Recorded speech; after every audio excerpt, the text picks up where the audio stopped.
மருத்துவமனையின் அமைதியை உடைத்து ஒரு பெண்மணி மெல்லிய குரலில், டாக்டர், இந்த மருந்தை எத்தனை நாளைக்கு சாப்பிடணும் என்று கேட்டார்.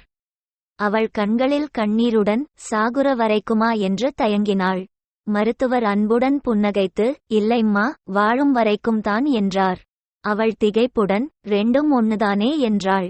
இல்லைம்மா, மருத்துவர் மென்மையாக விளக்கினார். சாகுற வரைக்கும்னா பயம், வாழ்ற வரைக்கும்னா நம்பிக்கை. இந்த நம்பிக்கைதான் நோயை வெல்லும் சக்தி. பெண்மணியின் முகத்தில் நம்பிக்கை ஒளி பிறந்தது. நீங்க சொல்றது சரிதான் டாக்டர், நான் வாழ்ற வரைக்கும் இந்த மருந்தை சாப்பிடுவேன். பெண்மணி மருத்துவரின் அறிவுரையை பின்பற்றி தன்னம்பிக்கையுடன் மருந்துகளை சாப்பிட்டார். சிறிது காலத்திலேயே அவர் நோயிலிருந்து குணமடைந்தார். மருத்துவரின் வார்த்தைகள் அவருக்கு வாழ்க்கையை மாற்றும் சக்தியை கொடுத்தன. சரியான வார்த்தைகளை தேர்ந்தெடுத்து பயன்படுத்தினால் நம் வாழ்க்கையையும் அடுத்தவர் வாழ்க்கையையும் நாம் மாற்றியமைக்க